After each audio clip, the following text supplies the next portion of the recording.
વિદ્યાર્થી મિત્રો, આપણે ધોરણ 10ની HSCની પરીક્ષાની તૈયારી માટે વિડીયો બનાવી આપને ઉપયોગી થાય તે માટેના પ્રયત્નો કરી રહ્યા છીએ. આજે 14/5/2026 આપણે પ્રકરણ 14 સંભાવના માટે આપણે જે ચર્ચા કરવાના છીએ. સંભાવના 14 ગુણનું પૂછાવાનું છે. તો વિદ્યાર્થી મિત્રો, 14 ગુણ આપણા માટે બહુ મહત્ત્વના છે અને આ પ્રકરણ તમને 14 ગુણ ચોક્કસથી મળી શકે એ ટાઈપની આપણે તૈયારી કરાવવા માગીએ છીએ.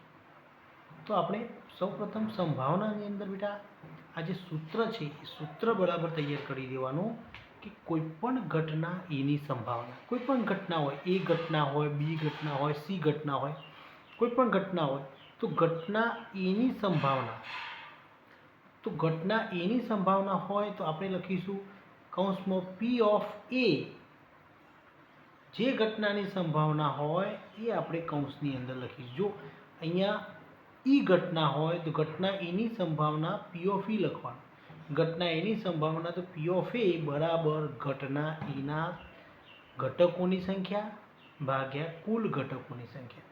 તો આ તો કોમન જ છે, આ શબ્દો કોમન જ છે, ખાલી અહીંયા ઘટનાનું નંબર બદલાશે.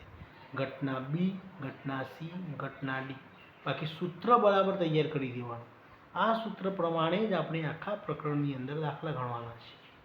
તો બરાબર સૂત્ર તૈયાર કરી લઈશું. ઘટના એની સંભાવના P કૌંસમાં A બરાબર ઘટના એના ઘટકોની સંખ્યા ભાગ્યા કુલ ઘટકોની સંખ્યા. યાદ રાખો, આ પ્રકરણની અંદર જે વારંવાર બોર્ડમાં પૂછાય છે એવા જે પ્રશ્નો છે એ અહીંયા આપણે તારવેલા છે. તો આ એક પ્રશ્ન તો બરાબર ઘણા વખત પૂછાઈ ગયો છે. ચોક્કસ ઘટનાની સંભાવના 1 છે.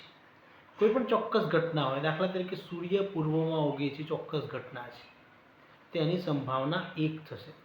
જે ઘટના બનવાની જ છે, જે સનાતન સત્ય ઘટના છે, એના માટે ચોક્કસ ઘટના માટેની સંભાવના 1. તમારા મગજમાં ફિટ થઈ જવું જોઈએ. ચોક્કસ ઘટના એટલે શું? કે જે શક્ય છે, કે જે બનવાની જ છે એવી જે ઘટના હોય એને ચોક્કસ ઘટના હોય એની સંભાવના 1 કહેવાય. અશક્ય ઘટના કે જે બનવાની જ નથી, કે સૂર્ય પૂર્વમાં ઉગે તો કદાપી સૂર્ય પશ્ચિમમાં ઉગવાનું નથી, પૂર્વમાં જ ઉગવાનું છે. તો અશક્ય ઘટનાની વાત કરીએ તો આપણે કહીએ કે સૂર્ય પશ્ચિમમાં ઉગે અથવા સૂર્ય પૂર્વમાં આથમે, અશક્ય ઘટના છે, તેની સંભાવના 0 થશે.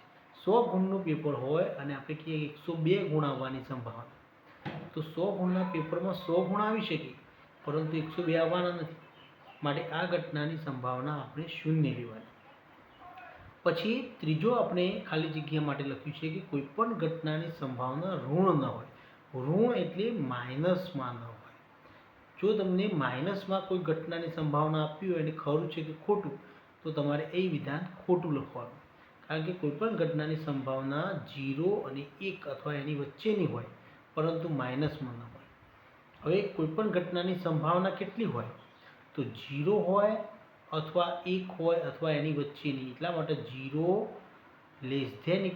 <= P કૌંસમાં E <= 1. એટલે 0 અને 1 અથવા એની વચ્ચેની કોઈપણ સંભાવના હોઈ શકે.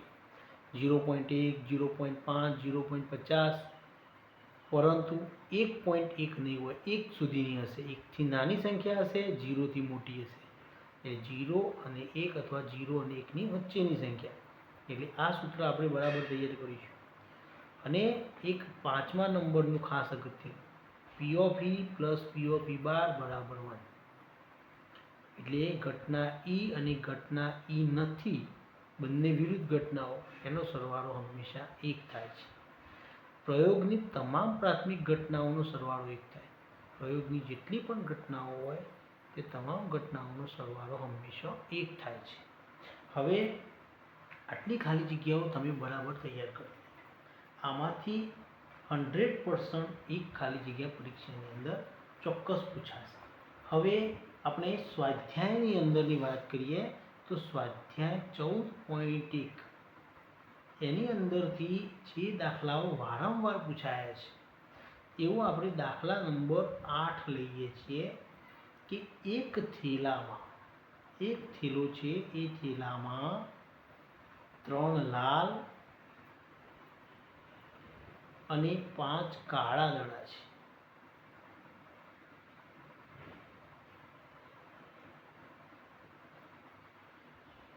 થેલામાંથી એક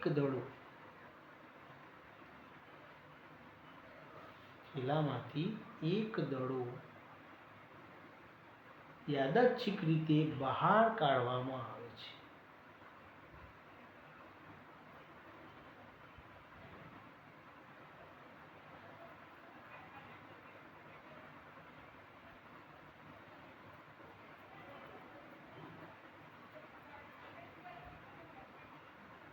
બહાર કાઢેલ દડો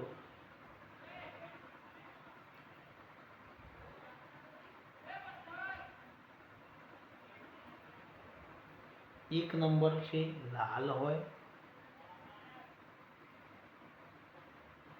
2 નંબર છે લાલ ન હોય,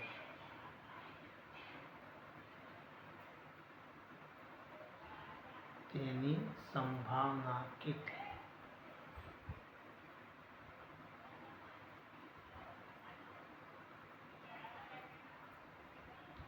હવે આ દાખલાનો આપણે જવાબ ગણવો છે તો કેવી રીતે ગણીશું?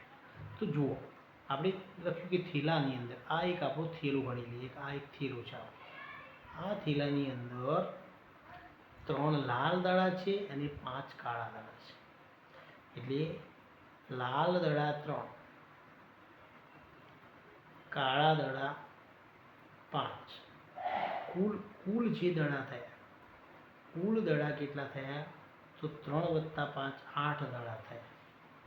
કુલ દડા 8 થયા. એટલે કુલ જે આપણો અહીંયા સૂત્રની અંદર વાત કરીએ કુલ ઘટકોની સંખ્યા, તો કુલ ઘટકો અહીંયા 8 થશે. એટલે આ વસ્તુ આપણે મગજમાં યાદ રાખવું જોઈએ. આ સૂત્રનો યુઝ કરીને આપણે ગણવાનું કે આપણે પહેલો નંબર છે કે એક લાલ હોય, આપણે લખવાનું એક લાલ હોય તે ઘટનાને એ કહીએ.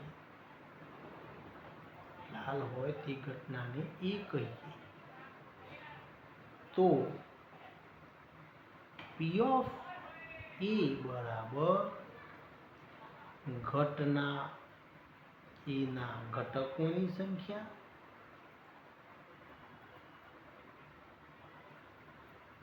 ભાગ્યા કુલ ઘટકોની સંખ્યા. તો બેટા આ સૂત્ર મેં ઉપર શીખવાડ્યું એ સૂત્ર આપણે યુઝ કરવાનું છે. હવે ઘટના એના કેટલા ઘટકો? તો લાલ હોય એ ઘટના, તો લાલ હોય એવા કેટલા છે? તો 3. તો 3 લખીશું. અને કુલ ઘટકો કેટલા છે? તો 8. તો કુલ ઘટકો 8 છે એટલે આપણે 8 લખવાનું. તો P of A બરાબર 3/8. તો આપણે આ એક જવાબ થઈ ગયું. હવે બીજો પ્રશ્ન છે લાલ ન હોય. આપણે લખવાનું લાલ ન હોય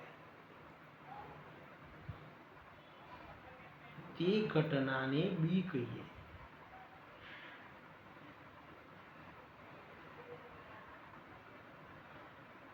તો P of B બરાબર, હવે આપણે સૂત્ર ફરીથી લખવાની જરૂર નથી. લાલ ન હોય એવા કેટલા? તો લાલ નથી એવા લેવાના છે. લાલ નથી એવા તો કાળા રહે. લાલ ન હોય તો કાળા 5. લાલ ટોટલ 8 છે, એમાં લાલ 3 છે, તો બાકી લાલ ન હોય એવા કેટલા? તો 5 છે જે કાળા છે, તો 5 આવશે. અને ટોટલ ઘટના કેટલી આવશે? 8. તો P of B બરાબર 5/8. તો આટલું તમે ગણો તો આ 2 ગુણનો દાખલો પૂછાય તો આપણે સરસ રીતે ગણી શકીએ. તો આ દાખલો આપણે ફરીથી એક સમજી લઈએ કે એક થેલામાં 3 લાલ અને 5 કાળા દડા છે. તો કુલ દડા કેટલા થયા? તો લાલ 3, કાળા 5, એટલે કુલ દડા થયા 8. હવે આ થેલામાંથી એક દડો યાદચ્છિક રીતે બહાર કાઢવામાં આવે છે. બહાર કાઢેલો દડો લાલ હોય અથવા લાલ ન હોય, 2 ઘટનાની સંભાવના પૂછી છે. આપણે 1 નંબર આપવાનો, લાલ હોય તે ઘટનાને એ કહીએ. દરેકમાં આ જ રીતે આપણે પેટર્નથી દાખલો ગણવાનો છે. તો લાલ હોય તે ઘટનાને એ કહીએ તો પી ઓફ એ બરાબર ઘટના એના ઘટકોની સંખ્યા ભાગ્યા કુલ ઘટકોની સંખ્યા. તો પી ઓફ એ બરાબર ઘટના એના ઘટકો કેટલા છે? 3. કુલ ઘટકો 8. તો 3/8. અહીંયા હવે આગળ ભાગાકાર થઈ શકતો નથી, તો આપણે ત્યાં સુધી રહેવા દેવાનું. હવે લાલ ન હોય તે ઘટનાને બી કહીએ તો પી ઓફ બી બરાબર લાલ ન હોય એવા કેટલા? તો લાલ નથી લેવા, લાલ લેવાના નથી, તો કાળા લઈ લો 5. 5/8. આ રીતે આપણે દાખલો ગણી શકાય. હવે આ જ પ્રકારે આપણે બીજો એક એક્ઝામ્પલ ગણીશું. એ જ ટાઈપનો આપણે બીજો એક્ઝામ્પલ કે જે આપણે 9મો છે. 9મો પ્રશ્ન છે સ્વાધ્યાય 14.1નો 9મો પ્રશ્ન. એમાં છે એક પેટીમાં